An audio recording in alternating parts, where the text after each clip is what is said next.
¿no? Porque la semana pasada tocamos un poquito y vamos a hablar un poco más en profundidad de la ley del suelo y claro, hoy es noticia que el gobierno ha retirado esa iniciativa para sacar adelante esta ley del suelo, pues porque se veía ante la evidencia de que no la iba a sacar adelante ante la falta de apoyos, ¿no? Se le había caído la falta de apoyos de sus socios de gobierno, el PP tampoco estaba por la labor y han dicho antes de enfrentarme a una derrota, pues la retiro, ¿no?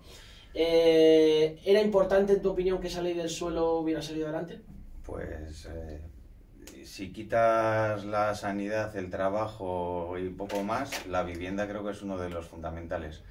Mira, el problema que tenemos ahora, uno de ellos es precisamente que parece que cada día, 15 días hay elecciones. Y bueno, se ve que por 4 votos arriba, 4 votos abajo, pues la gente está dispuesta a luchar por lo que sea, en lugar de arreglar un problemón que es este que se iba a intentar empezar a solucionar hoy. Claro que es importante, ¿no? Los planes urbanísticos de nuestro entorno, lo sabemos, lo hemos hablado aquí en algunas ocasiones, son planes de finales de los 80, de hace muchos años, que ya no representan o que ya no abordan la realidad de lo que son nuestros municipios a día de hoy, ¿no? De Colindres ya es, el plan de urbanismo de Colindres es más viejo que yo, y nací en el 68. Ya se dice, sí, pero bueno, es una norma común en casi todos los ayuntamientos. Bueno, por decirlo de manera sencilla, cuando un ayuntamiento contrata a una empresa, que por cierto la paga, no sé si todos los meses, cada trimestre o al año, supongo que en el ayuntamiento de Colindres ocurrirá lo mismo, tendrán una empresa que es la que se intenta desarrollar un plan que de momento no ha llegado. Y bueno, y tenemos que estar rigiéndonos por normas de 1964.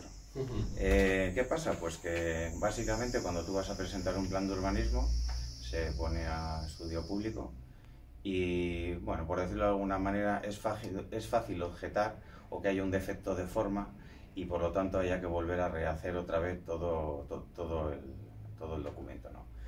Pues bueno, así andamos desde hace años y no hay manera de que esto salga para adelante. Y esta ley del suelo que pretendía poner en marcha el gobierno iba a facilitar estos trámites de los que estás hablando. Pues es una ley con la que están de acuerdo los ayuntamientos, los promotores, en general todo el mundo, porque lo que no se puede es estar atascado en 1960. Se trataba de dar una mayor seguridad jurídica y facilitar esos recursos, facilitar el que no por un recurso... Mira, ¿cómo te lo explico? Es como si tú presentas, ahora estás, bueno, esa empresa que paga un ayuntamiento, está trabajando durante un año, presenta un plan, se saca a estudio público y de repente pues hay una serie de objeciones y va uno y cambia una coma. Bueno, tú cambias una coma y... Eso echa para atrás el plan. Y para atrás el plan de urbanismo. O sea, bueno, dicho así a lo bestia, es un poco así, ¿vale? Entonces lo que se trataba es de que, bueno, de que esos defectos de forma puedan ser subsanables de tal manera que no haya que corregir todo el plan y podamos progresar. Bueno, pues...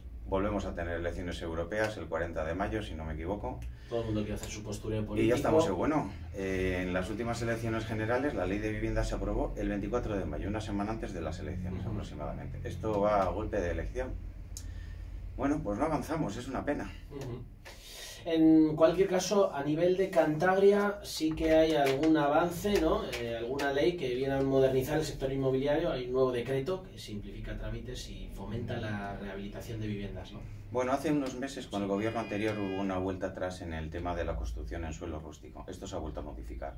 Lo mismo que se han bajado los impuestos el 1 de enero, pues se ha vuelto a modificar. Bueno, básicamente es que hay... Bueno, vamos a intentar hacerlo sencillo porque ya sabes que cuando hay números y tal lo intento abreviar.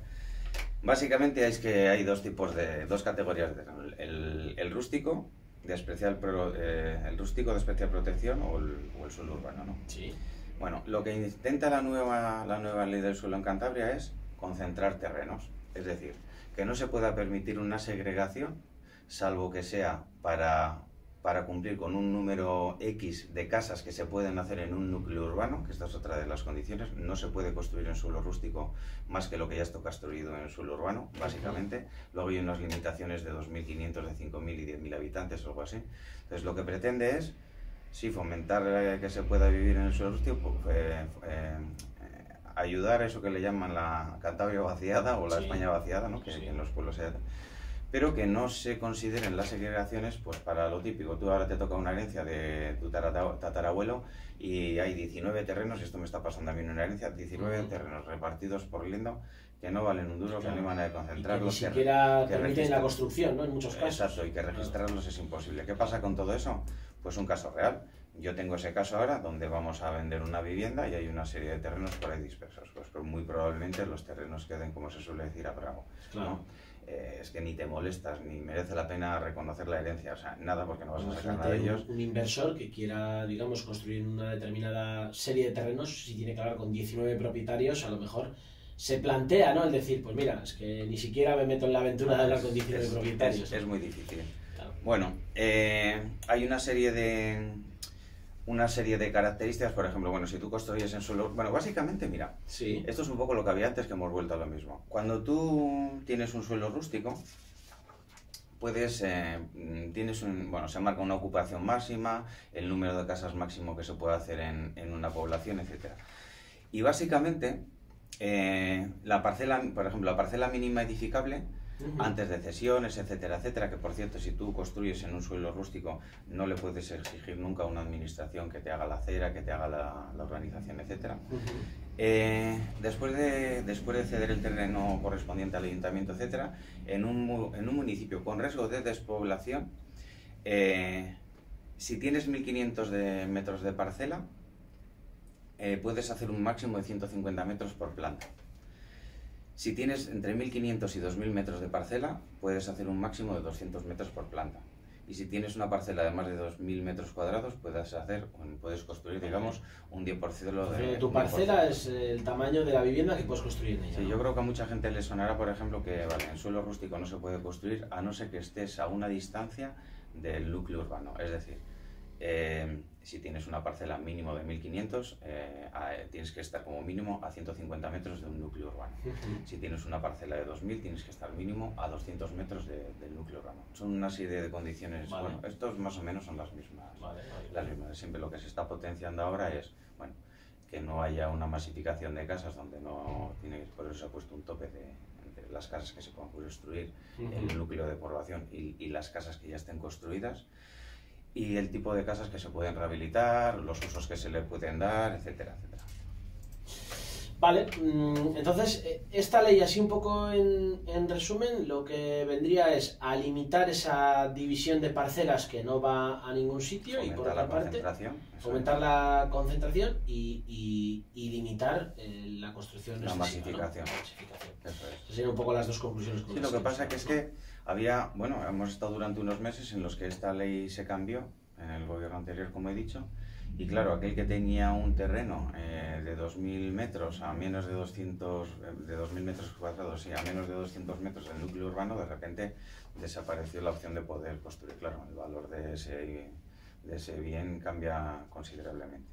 Bueno, yo creo que cumpliendo unas normas, no masificando y sí limitando un poco lo que se puede, lo que no se puede hacer, sin cometer atropellos ni ampliar viviendas que no se puede hacer porque hay unas delimitaciones, solo se pueden ampliar aquellas construcciones que tienen un uso artesanal o que están dedicados a centros culturales, bueno, este tipo de cosas que si quieres luego...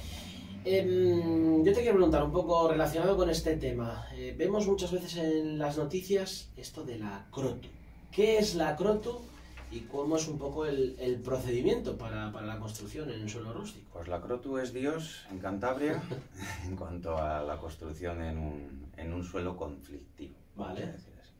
¿Un suelo rústico es conflictivo? Bueno, un suelo rústico puede cumplir las características, pero es verdad que a veces hay divergencias. Tú vas a un ayuntamiento, pides, hablas con el técnico y te dice, bueno, pues mira, esto está tanto del núcleo urbano, puedes construir tanto, tienes que mantener... Siempre te dicen un poco lo mismo, tienes que mantener el entorno de las viviendas que hay alrededor. Es curioso. Porque... Claro, esto es algo como muy interpretable, ¿no? Juli, que sí lo es. Bueno, yo tengo uno que acabo de poner en venta ahora en Carasa, que si te fijas en las construcciones que hay en la misma zona, unas de color azul, otras de color rojo, otras de color verde, no sabes cuál mantengas, ¿no?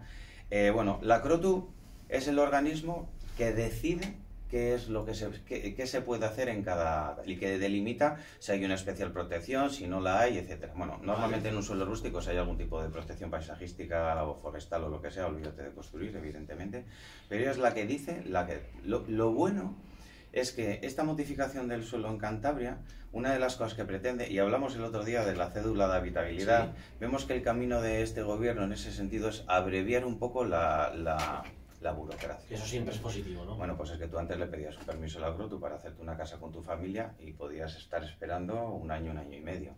Ahora esos plazos se acortan a 2 o 3 meses. De hecho, oficialmente son 2 meses y si no te contestan en este momento se da por desestimada por silencia administrativo. O sea, si no te contestan sería, digamos, positiva. No, al revés, pasa palabra. O sea, que podrías. No podrías. ¿No podrías? Se desestima por silencio. Vale. Normalmente, si no han podido atender una cosa y no se ha podido estudiar, no te la pueden aprobar. ¿Tienes que volver a hacerlo en todo caso? O hacer una nueva petición. Vale. Decíamos, la CROTU es la que decide un poco sobre todos esos procesos, entonces tú antes de, construir, antes de promover una vivienda en ese tipo de suelos conflictivos, tienes que hacer una petición específica a la CROTU. Pues, ¿no? Por ejemplo, vas al ayuntamiento, puedes pedir un certificado, puedes pedir una ficha urbanística y luego, por ejemplo, para presentar el proyecto a la CROTU, básicamente lo que hay que hacer es un proyecto básico, que te lo tiene que hacer un técnico, un arquitecto, etcétera. Y a partir de ahí, ellos son los que dan la autorización para ver si esa edificación, lógicamente, se puede hacer en esas condiciones, si cumplen las alturas, la edificabilidad. Y luego me imagino que cuando alguien hace esta solicitud, a lo mejor no tiene respuesta, empieza a construir y luego llega una sentencia negativa, es cuando se producen esos conflictos en los que hay que destruir algún caso. Bueno, sí. ¿No? Bueno, lo que pasa es que lo que más nos suena, que es lo de Argoños, lo de... Sí, eso es otra historia. Es otra historia. Sí, pero bueno, a ver, ¿cuántas casas se han modificado sin pedir licencia porque estaban al final de no sé dónde metidos en secadura y tal, ¿no? Bueno, pues eso es un riesgo que cada uno... Es como trabajar sin estado de alta. Es un riesgo que cada uno tiene que asumir. El tema que comentamos, por ejemplo, de los casos que hay en Argoños, en Escalante, que son decenas y decenas de casos, eso viene por incompatibilidad con los planes generales de los municipios, incluso con el plan de las marismas. Bueno, eso viene por... ¿Por qué viene? Es desde hace muchos años. Pero podríamos poner un ejemplo, no sé, a lo mejor yo que no soy técnico de una determinada zona, ¿no? El plan determinaba que podías construir hasta 2 alturas y has construido de 3 o cosas así, ¿no? Que van en contra de los planes urbanísticos. Detrás tuyo, aunque no nos ven los oyentes, y en el campo de las ferias tenemos un edificio que está cerrado hace un montón de tiempo, ¿no? Que se fue denunciado en su día y tal por volumetría. Bueno, digamos que no cumple el tenis también en Laredo. Sí, bueno, en ese caso es porque no es que haya que... Sí, pero hay gente que piensa que hay que tirar el tenis y no hay que tirar una planta. No, hay que tirar ciertos aleros, o sea, cosas que se salen de la volumetría por las que dio la licencia en su día el ayuntamiento. Es decir, si tú tienes incluso un pico... es una altura más de la que estaba permitida, ¿no? No en todos los casos, pero bueno, yo intento siempre dar las explicaciones no a nivel técnico, porque el que quiere saber qué pasa a nivel técnico, que va al ayuntamiento de Laredo y que se lo diga al técnico directo. Mira, yo a todos mis clientes les doy explicaciones de todo lo que vendo, etcétera, etcétera. Pero tengo muy claro que un cliente no se queda tranquilo hasta que habla directamente con la autoridad competente y se lo dice directamente. No porque yo sea inmobiliario, no porque yo no sepa más, que puedo saber más, puedo ser abogado, puedo ser muchas cosas. Pero es verdad que lo normal es vete al ayuntamiento, pregunta directamente y tal. Digamos que en el tenis de Laredo, pues bueno, había que quitar ciertas esquinas de ciertos, así muy sencillo, ¿vale? De ciertos balcones, etcétera, etcétera, o de ciertos aleros que excedían la volumetría. Lo que pasa aquí, por ejemplo, es que si tú te das cuenta en este edificio del Campo de las Ferias, pues ves que desde el eje de la carretera al edificio hay muy poca distancia. Tan poca distancia que si ves los árboles que están plantados en la primera planta del edificio, tú por un árbol de esos podrías subir al balcón, porque están súper pegados. Bueno, la pregunta es, ¿vale? Si cuando tú pides una licencia, te conceden esa licencia para hacer un planteamiento de una obra, y luego hay técnicos municipales que cada 3 meses revisan la obra y dan ciertas certificaciones para que la obra siga adelante, porque cuando se acaba una obra, de repente, no cumple la volumetría. ¿Y quién es el responsable? Sí, eso a mí siempre me ha llamado la atención, a mí me cuesta entender. A mí esto me lo decís todos por la calle. Bueno, pues pregúntaselo al maestro Almero. A mí me cuesta entender ese tipo de cosas que luego derivan en problemas personales. En tener un edificio parado, hace falta vivienda en Colindres, se podía... Y que desde luego ahí los compradores de las viviendas son los únicos que no tienen absolutamente ninguna culpa y son los paganos de toda esta situación. Esa es otra, porque ese edificio se vendieron muchas viviendas y hubo que devolver dinero en los casos que se pudo. Al final la empresa iría a la quiebra. Aquí hablamos el caso de tenis, en el caso de los casos de derribo de Escalante o Argoños, de sentencias ya del Tribunal Supremo. Bueno, en la entrada de Colindres tenemos una obra sin terminar también sin licencia. Ese caso no lo conozco exactamente. Bueno, pues no tiene licencia y está parado hace no sé cuánto. Pero bueno, ¿cómo se puede construir un edificio para luego no seguir adelante, no darle el uso? Vale, bien, yo entiendo que el promotor puede haber excedido tal, pero bueno, se toman las medidas pertinentes, se corrige y ya está. Pero un edificio que está construido, ¿qué haces con él? ¿Le dejas caerse? ¿Le dejas que lo ocupe? Y con los problemas de vivienda que tenemos también. Lo tira el ayuntamiento pagándolo todos los de Colindres. No, es una cosa que sí. se nos escapa. Son casos llamativos, desde luego. Me has traído una estadística sobre las transacciones inmobiliarias en el cuarto trimestre de 2023 en era Colindres. Como un dato. Sí, por cambiar un poco así y tal. Sí. Pues mira, para que la gente de Colindres lo sepa simplemente... Mucha gente, bueno, esto se puede ver en internet perfectamente, pero bueno, se lo vamos a dar más cabo. Mira, una curiosidad, en Colindres en el cuarto trimestre del 2023, según el Ministerio de Vivienda, el número de transacciones han sido 26, es decir, octubre, noviembre, diciembre se han vendido 26 pisos, un 25 y pico % menos que en el mismo trimestre del año pasado. Bueno, tengo que decir una cosa. Los periódicos y las radios y todos los medios de comunicación, claro, tienen que rellenar. Ya me resulta a mí difícil escoger un tema más o menos interesante una vez a la semana. Imagínate hacer un programa de 2 horas todos los días. Ves estos programas de 6 de la mañana a 12 del mediodía, ¿cómo lo hace? Bueno, entonces, es verdad que tú pones, por ejemplo, te fijas un poco las alertas que pones yo personalmente en Google sobre vivienda y tal, y bueno, pues casi todas las semanas ha subido un 29% el alquiler con respecto al mes anterior y tal. Bueno, yo creo que todo esto... Sí, hay todo tipo de estadísticas, ¿no? Sí, hay que tomarlo un poco en global, porque claro, esto, si por ejemplo... Lo oye un comprador que va a comprar una vivienda en Cantabria, si realmente hiciera caso a eso, pues a lo mejor ese mes no compraba. Lo oye un propietario que tal y dice, bueno, pues como acabo de oír en el periódico que ha subido un 29% el mes pasado, pues voy a subir. O sea, todo esto hay que tomarlo con cierta cautela, porque al final en un mes, o fíjate, en un trimestre en Colindres se han vendido 26 viviendas. O sea, no es como para tirar cohetes en el sentido de hacer unas estadísticas. Al final vendes 3 más o aparecen más en un portal inmobiliario y ha subido la vivienda, tal. Bueno, esto es un poco relativo y hay que verlo a largo plazo. En el conjunto del año, por ejemplo, se vendieron 141 viviendas, que en este caso es un 20% más que en el año anterior. Sí que es verdad que desde la pandemia... Esas 141 es una mía. Bueno, pues mira, felicidades porque has tenido suerte. Porque yo compré, no vendí, compré. Hay mucha gente que está buscando vivienda desde hace más de 3 años en Colindres, amigos, conocidos y tal, que buscan una vivienda seminueva y no hay. Bueno, la ley del suelo que se pretendía llevar hoy al Congreso, una de las cosas que pretende facilitar es las herramientas suficientes como para que esto empiece a moverse de alguna manera, controlándolo, pues para que no haya masificaciones como ha habido antes del 2008, etcétera, etcétera. Bueno, mira, pues ves, una noticia importante, y esto sí que es preocupante. Ha habido un foro en La Rioja el otro día donde José María Alfaro, que es uno de los invitados que vamos a traer a la radio en los próximos días, José María Alfaro es el presidente de la Federación de Asociaciones Inmobiliarias de España. En Cantabria, por ejemplo, hay una asociación a la que yo pertenezco, que es Afilia, somos varias agencias inmobiliarias que colaboramos, pero luego hay otras 30 o 30 y tantas, 30 exactamente ahora, esperamos 35 después del verano, asociaciones en todas las provincias de España. Bueno, pues esas están bajo el paraguas de una federación y él es el presidente.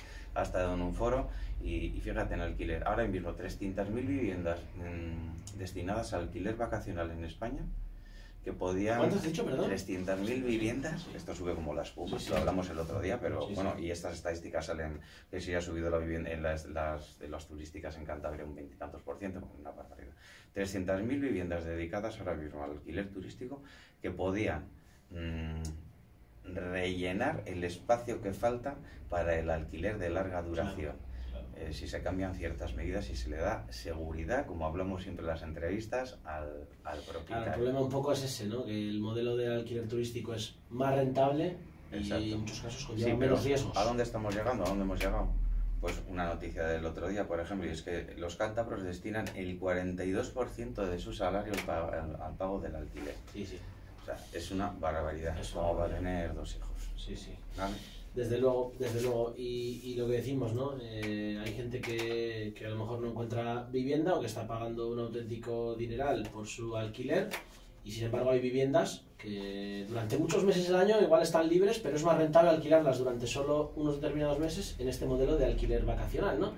hay algo que se puede hacer ahí para tratar de que se muevan viviendas del alquiler vacacional al alquiler como vivienda. Pues a invertir las políticas que se han hecho en los últimos años para que vuelva al mismo sitio donde estaba.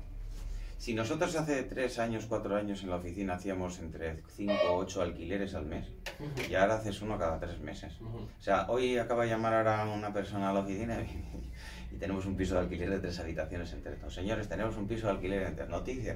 Bueno, llama a la gente y es, oye, mira, que llamo porque tienes un piso de alquiler. Y dice, sí, el de Treto. Y dice, ¿cómo lo sabes? Dice, joder, es que es el único que tengo. Es un poco... Bueno... Como tener una vivienda de alquiler es como soltar un caramelo a la puerta del colegio. En realidad, ¿no? Es que al final el inquilino ahora mismo está totalmente desprotegido. Se ha hecho una ley para protegerle y está totalmente desprotegido. Tú miras en un portal, miras la oferta de alquiler que hay en Laredo. Vas a ver que todo lo que hay de alquiler es de septiembre a junio. Y de junio a septiembre no baja nada de 2.500, 3.000 y pico euros. Esto no arregla la vida de ningún especialista que venga a trabajar al hospital de Laredo.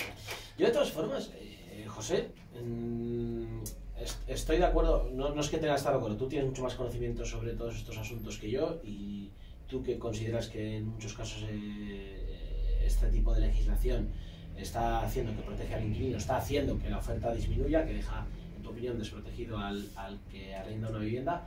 Yo creo que también es muchas veces una cuestión de simplemente de pura rentabilidad, ¿no? Es que el modelo del alquiler vacacional es que es mucho más rentable, ¿no?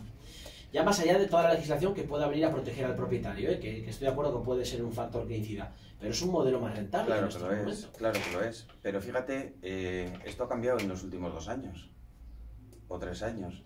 Porque ¿vale? quizás estamos más habituados a plataformas como hacía, Airbnb o así, que se están convirtiendo en una moda también entre los viajeros. No, también puede ser un factor. Todo afecta, pero entiendo que Airbnb o Booking, etcétera, lo que han visto ahí es un nicho de mercado. Si no hubieran visto la posibilidad, bueno, si tú ves que el mercado de alquiler está a la baja y encuentras un nicho donde proponerle a los propietarios que pueden sacar una mayor rentabilidad, donde tú es un servicio de conseguirles reservas, ¿vale? Pero es que luego hay una segunda parte. Es que un alquiler vacacional lleva tiempo, ¿eh?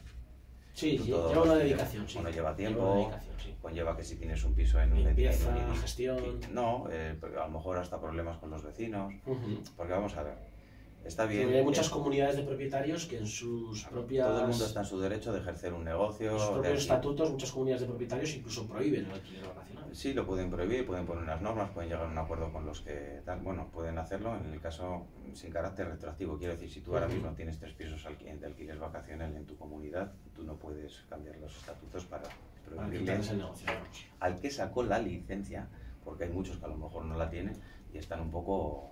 ¿vale? Un proceso que es muy sencillo. Sí que es verdad que, a ver, es que, como te digo yo, se puede hacer negocio pero no se puede abusar, por ejemplo. Hay propietarios que tienen un piso de alquiler vacacional en una comunidad, joder, y ni siquiera reciben a los inquilinos en la puerta del portal, les enseñan como tal, les dicen no sé qué, les explican un poco, no metas ruido, pues mira, por aquí se baja la piscina, etcétera, no, un cajetín en la puerta de tal, coges la llave, metes el código no sé qué tal, bueno.